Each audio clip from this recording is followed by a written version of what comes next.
You don't get to ignore me. Not anymore. You don't get to treat me like I don't belong here because of the color of my skin. I built this empire, and no one, is going to take that from me.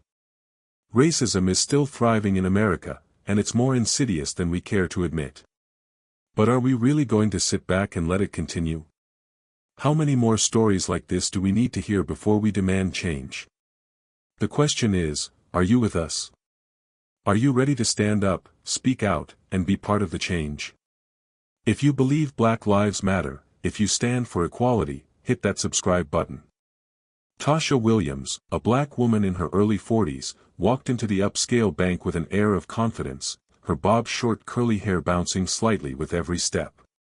Dressed in a perfectly tailored black business suit, she was a powerful presence, a woman who had built a multi-million-dollar tech company from the ground up. Today, she wasn't there to discuss business deals or partnerships. She was simply there for a routine transaction, the kind any regular customer might walk in for.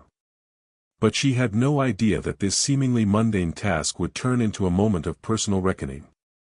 As Tasha approached the counter, the bright lights overhead reflected off the polished marble floors, making the bank's minimalist design shine. She smiled politely at the young white teller, Claire, who was busy typing on her computer, her fingers moving without much precision. Tasha, always one to be friendly, greeted her in a calm and pleasant tone. "Good morning," she said. But Claire didn't acknowledge her right away. Tasha's smile faltered for a split second, but she quickly recovered. She repeated her greeting, this time slightly louder. "Good morning," she said, her tone warm but firm, making sure her presence was known. Claire, with a dismissive glance, looked up for only a moment, offering a tight, forced smile. "Yes, how can I help you?" Claire muttered, her voice lacking any warmth or sincerity. "I'd like to make a withdrawal from my business account," Tasha replied smoothly, reaching into her bag for her ID. It was a simple request, one that shouldn't have raised any flags. But as Claire scanned the ID, Tasha noticed her hesitation. The telltale sign of discomfort. The fleeting look of doubt on Claire's face. For a moment, Tasha couldn't believe what she was seeing. The woman in front of her wasn't just skeptical of a business transaction, she was questioning her very existence in this space, based solely on the color of her skin. Tasha's brow furrowed, but she held her composure. "I'm the CEO of Williams Tech Enterprises. My account should be in good standing," she said, her words measured but tinged with the first hint of frustration.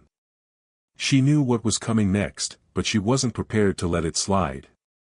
Not today. Tasha's patience was wearing thin, but she remained calm, choosing to stand her ground. She had dealt with microaggressions and bias in the corporate world for years, but this blatant disregard, was something she could no longer ignore. Claire, still fidgeting with the computer, didn't look up but instead mumbled, "I'll get the manager." As Claire walked away, Tasha's mind raced, but her face remained an impenetrable mask. A few customers in the bank shot curious glances, sensing the tension in the air. But there was nothing more she could do but wait. The branch manager, Brian, eventually approached. He was a middle-aged white man, wearing a perfectly pressed navy suit. His appearance was immaculate, but his expression was stiff, almost rehearsed. He offered a strained smile, which didn't reach his eyes. Tasha was no stranger to these encounters, where the appearance of politeness was often used to cover up discomfort or, worse, prejudice. "Good morning, ma'am. How can I assist you?" Brian's tone was so overly polite it bordered on patronizing, and Tasha could tell from the way his gaze lingered on her ID that this wasn't a simple matter of banking protocol. This was personal. Tasha's eyes met his, unblinking, her jaw set in determination. "I've been told there's a flag on my account.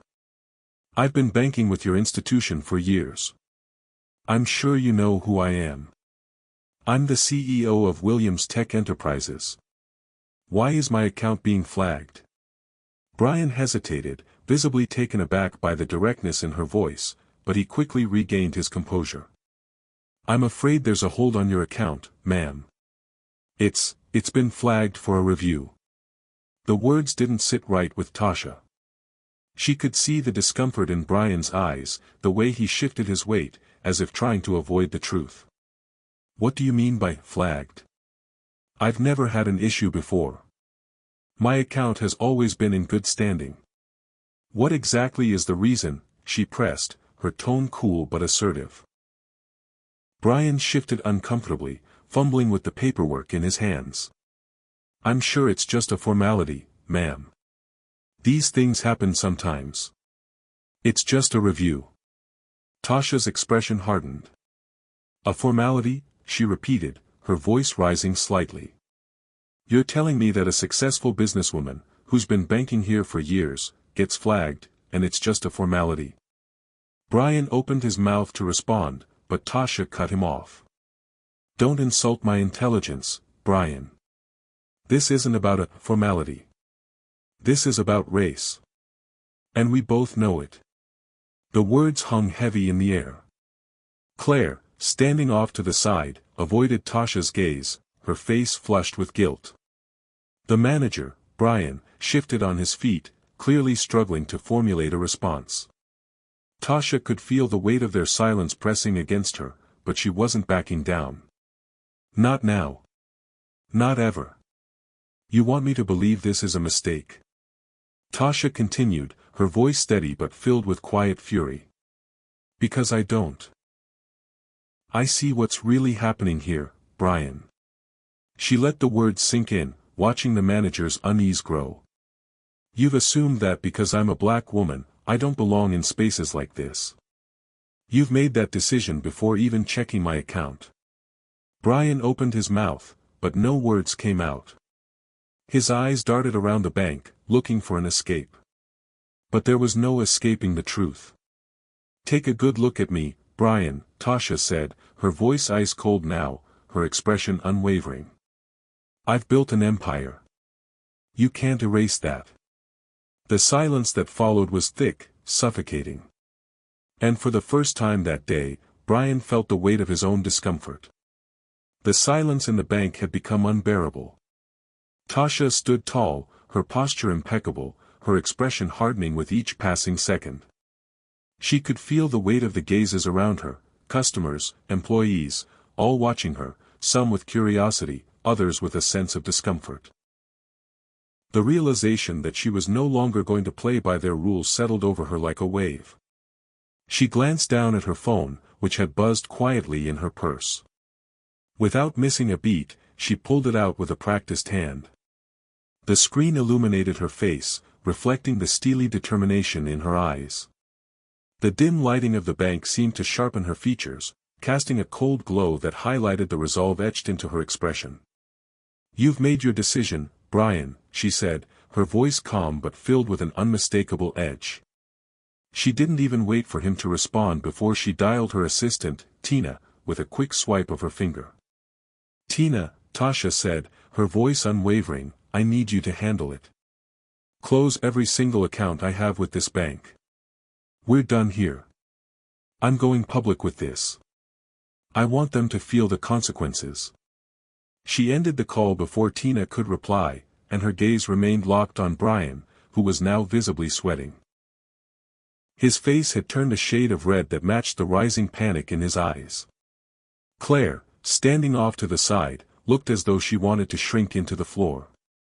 But Tasha wasn't finished. This isn't just about one incident, Tasha continued, her voice growing louder, each word cutting through the tense air. This is about every time I've walked into a room, only to be dismissed. This is about the assumptions people make based on the color of my skin, about being told I'm not good enough or that I don't belong. Well, I'm done with that. I'm done being underestimated. She took a deliberate step forward, closing the physical and metaphorical gap between herself and Brian. Do you understand what I'm saying, Brian? This isn't just about one small, petty mistake. This is a reflection of a system that has been built to hold people like me back. Brian's mouth opened and closed, but no words came out. His posture had slumped slightly, a man caught in his own guilt, unable to defend the indefensible. His earlier composure was completely gone now, replaced by a desperate attempt to salvage the situation. "I'm giving you one last chance," Tasha said, her voice cold as steel. "But it won't make a difference. I will make sure this story gets out there. I will make sure everyone knows what happened here today." She let the silence stretch, making him feel the weight of her words. The air in the bank had shifted. It was no longer just a place of business, but a battleground for something far more significant. Tasha could feel the eyes of the room on her, but this time, she didn't care. She wasn't going to let them win. Without another word, she reached into her purse and took out her phone again, her fingers flying over the screen as she typed. It wasn't just a call to Tina this time. It was a message to the world, a message that would reverberate far beyond the confines of this bank. She pressed send, and her fingers hovered over the keys, ready to take the next step. Brian, still frozen in place, watched helplessly as Tasha turned on her heel. She didn't need to say anything more. She had made her point. The bank had underestimated her. And now, they would pay the price. She glanced once more at the frightened faces of the employees behind her. "Make no mistake," she said over her shoulder. "This is only the beginning." Tasha's stride was deliberate as she walked out of the bank, every step echoing her power. The battle wasn't over yet, but for the first time that day, she knew she had control. She had made her stand. And nothing, was going to stop her now. The moment Tasha stepped out of the bank, the weight of her actions hit her, but there was no hesitation. She knew what she had done was just the beginning of a storm that was about to sweep through the financial world. Her heart was still racing, adrenaline coursing through her veins, but she felt an undeniable rush of power.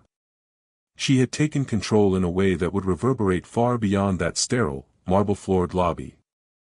As she entered her car, Tasha's assistant, Tina, was already on the line. Her voice was steady and focused, a stark contrast to the chaos Tasha had left behind. "Tasha, I've already started the process. Your accounts are being closed, and we've made sure to contact the press. I've drafted the statement, ready to go public." Tasha nodded, even though Tina couldn't see her. "Good," she said. "Make sure the statement is loud and clear. This isn't just about me, it's about the thousands of black professionals who are dismissed, overlooked, and undervalued. It's about time someone made sure they feel the impact of their actions." Her words were calm, but there was fire in her voice. She had been fighting her entire life to get to where she was. Constantly proving herself, constantly being told she was too much or too little. But today, she was different. Today, she wasn't just fighting for herself, she was fighting for everyone who had been subjected to the same treatment. As the press release went out, Tasha's phone lit up with messages, some from friends, others from strangers. It didn't take long for the story to spread. "Black CEO denied service at bank, she fires the entire branch team," was the headline that flashed across multiple news outlets, followed by detailed accounts of what had transpired. It was everywhere. But Tasha wasn't done yet. Hours later, she was approached by a reporter who had tracked her down for an interview. "We've received a statement from the bank apologizing for the incident. They claim it was a mistake and that they will review their policies to prevent this from happening again. What are your thoughts on their apology?" Tasha paused for a moment, her lips curling into a small but sharp smile. She knew that the apology was nothing more than damage control, a tactic used by the bank to try to sweep this under the rug. But she wasn't buying it. "Their apology means nothing to me," she said, her voice firm and unwavering. "An apology is hollow unless it comes with real consequences. What happened here today isn't a mistake. It's a symptom of a much larger issue, and I'm not going to let them brush it aside.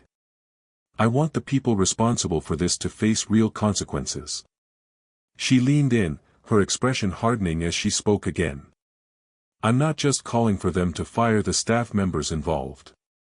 I'm calling for a deep, systemic change in how institutions like this treat people of color. The status quo has to change. No more excuses.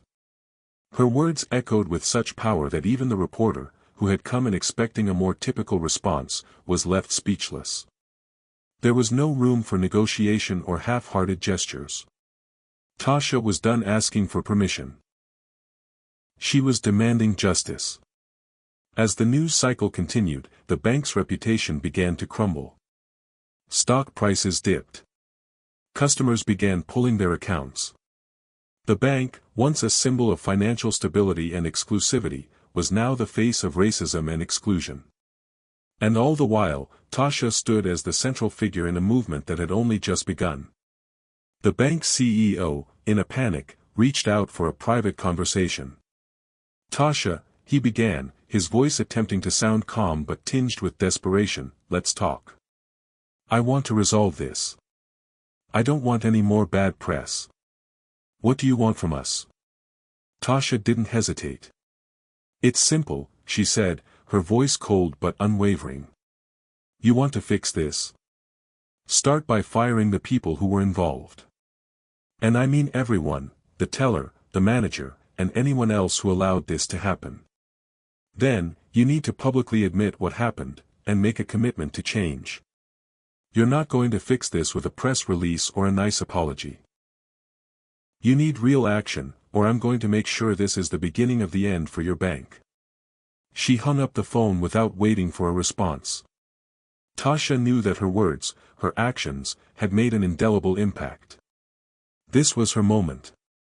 She had taken something deeply personal and turned it into a public reckoning. What had begun as a small confrontation at a bank counter had now become a larger conversation, a fight that would echo across industries. And Tasha Williams wasn't done yet. She wasn't just closing accounts, she was opening doors to a new era of accountability and change. Tasha leaned back in her chair as the phone call ended. The calm after the storm was almost as powerful as the storm itself. Her heart still beat with the adrenaline of the morning, but now, her thoughts were clear. She had made her stand. The entire world now knew what had happened in that bank, and she was no longer just a CEO, she was a force of change. Her phone buzzed again, this time with an alert from her assistant, Tina.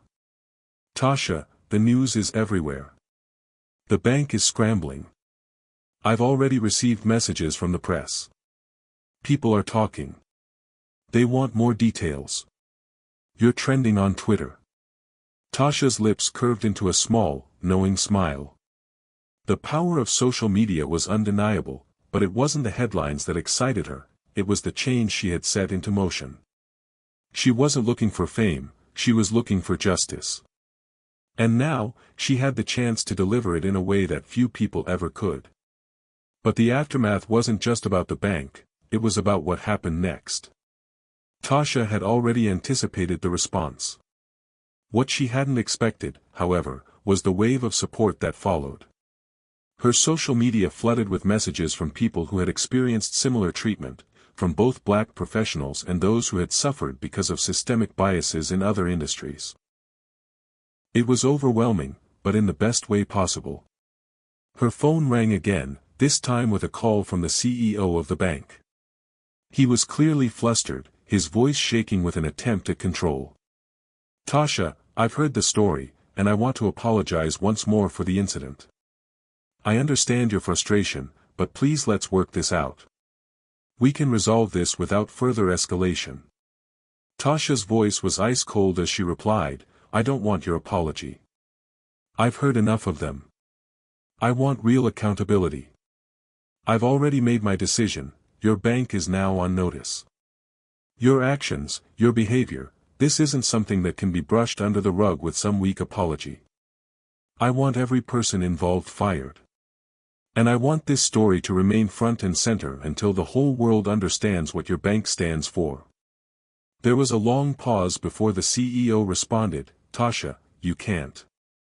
"I just did," Tasha interrupted, cutting him off sharply. "And the world is listening. Don't think this is going to disappear.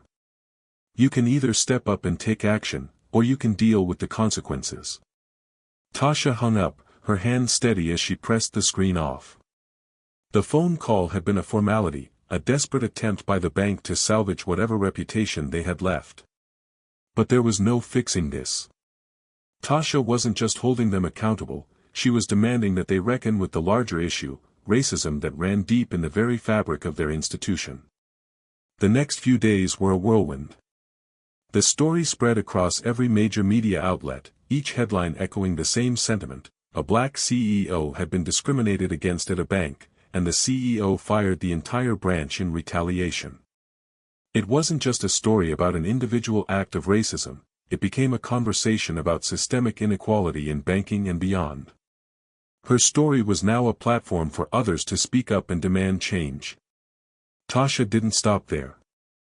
She knew this was bigger than just one bank. She began meeting with industry leaders, activists, and policymakers, using her newfound influence to push for broader reforms in corporate practices. Her company's influence grew as well, and soon, she was at the forefront of a movement for diversity, equity, and inclusion within industries that had long been exclusive. And the bank? They tried everything. They issued a public apology, fired a few employees in an attempt to save face, but nothing they did could undo the damage that had been done. Stock prices continued to plummet. Their customers, many of whom were now aware of the racial biases embedded in the institution, began pulling their accounts. They couldn't hide behind their polished marble floors and corporate facade any longer. The consequences of their actions were clear, and Tasha Williams had made sure they would feel every bit of it. For Tasha, the battle wasn't over. It was just the beginning. She continued to speak out, to raise her voice for those who had been silenced for too long. She knew the fight for equality was far from won, but she also knew that her actions, her willingness to stand up and be unapologetic in the face of systemic oppression, had set something in motion that couldn't be undone. In the end, Tasha's decision to confront the bank and take action wasn't just a victory for her. It was a victory for anyone who had ever felt overlooked, underestimated.